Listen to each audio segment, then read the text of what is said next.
Hi, probably seen on Facebook product that was being advertised a while back, Plastiweld Pro, I think they called it. Bit of a delay when I ordered mine due to the COVID situation, which is fine, and they were very good at keeping me posted as to what was going on. Here's what you get in the kit. I haven't used this before. I did have to add a normal 3-pin plug to the sort of 2-pin adapter that it comes with, but that was just me because I didn't want to use like a shaving adapter. So you get the gun, a pair of pliers, snippers, and then a box full of all the assorted like staples they are. So first job is we've got a 2013 Polaris Trailblazer with some cracked plastics, and this is primarily the reason why I wanted to get this kit. These never repair very well, even if you use like a soldering gun just to try and weld them back up again. They don't tend to last more than a couple of rides and then they go, and I don't really like the old zip tie staple thing that people do, so we'll give this a go. We'll whip these plastics off and see how we get on. Okay, so we've removed all the nuts and bolts for the fairing on the back here. Fairly straightforward.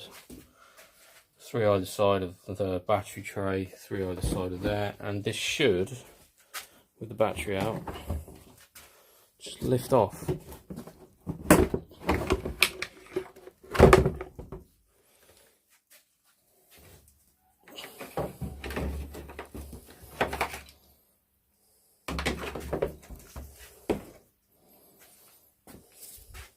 So I think we'll probably give that a wash because it's caked in crap, and then we'll start to make some repairs.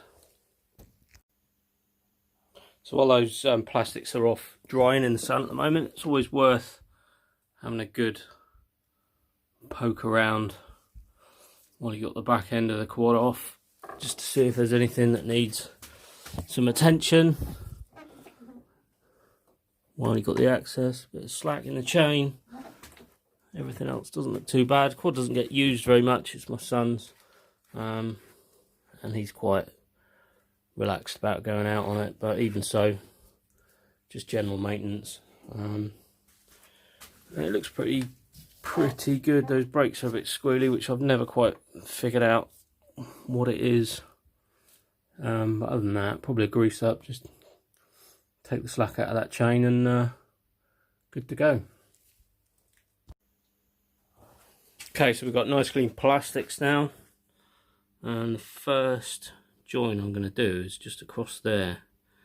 Like I said, cleaned them up, got rid of all the pig shit, and we're good to go. So let's get this connected up and ready to use.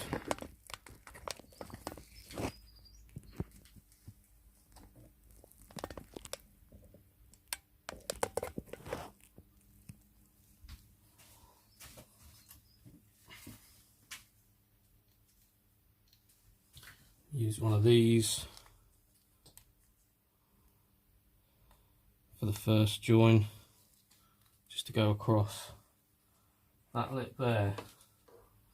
Just get that straight.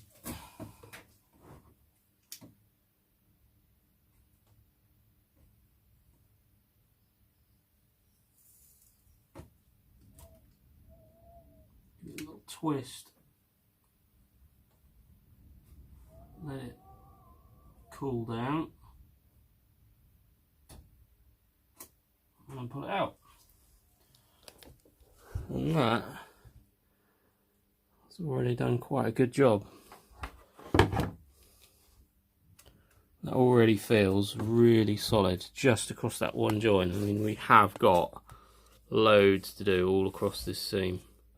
That first one is in, and if we just get everything else lined up, use a different staple, we should be able to fix that up pretty good.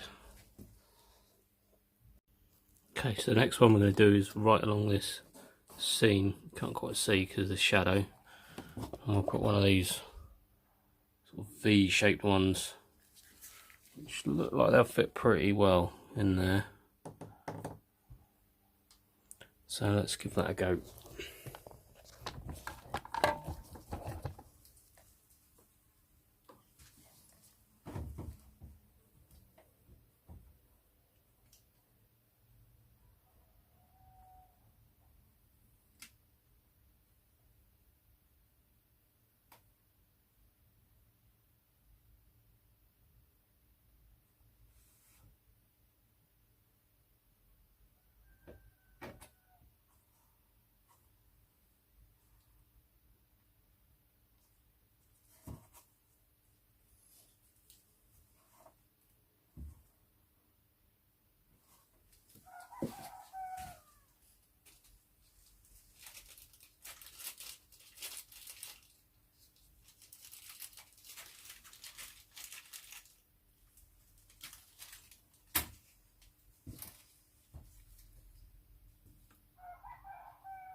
Okay, so just got a few on there like that.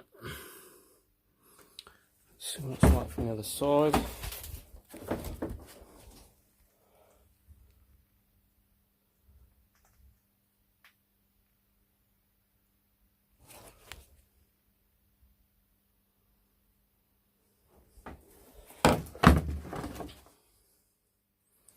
Already appears to be in much better shape than it was, so we'll start on the other side, see if we can get some strength into that bit there.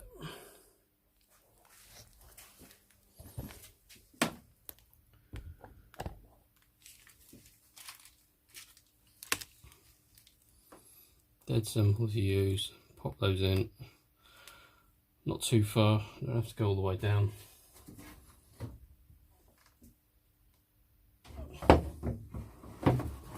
That bit lined up.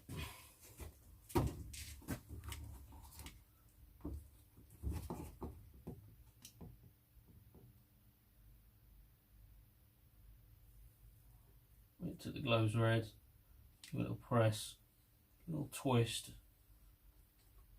let it cool, and off. Dead simple. And that already looks way better.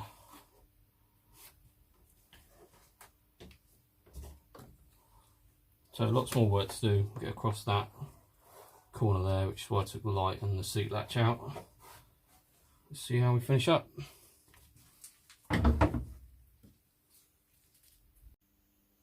Right, so this is the finished result to a degree. Kind of gone to town on it, certainly along that edge, and across on this side, which wasn't too bad. And I'll just trim those up with the pliers or snip those ends off. But in terms of strength, I mean, that is, if it wasn't for the fact that I'd already gone over bits like that with a soldering iron to try and stitch it, there are the odd gap, but that is strong. That is not flexing at all. So yeah, the old Plastiweld Pro is a bit of a winner. Okay, so that's all been put back together again. You can see where I previously tried to solder weld in some blue plastic to match it, which doesn't really go too well, but obviously with the repairs I've done since then, it's infinitely better, much stronger, much more likely to hold. My son doesn't use it for racing, he's not hammering the balls off it. So yeah, that's a good kit, it's well worth getting. It'll save you trying to track down some plastics. Trailblazer plastics in the UK are quite hard to come by, so that's a save. And as we've had the battery off, we've got to make sure it starts.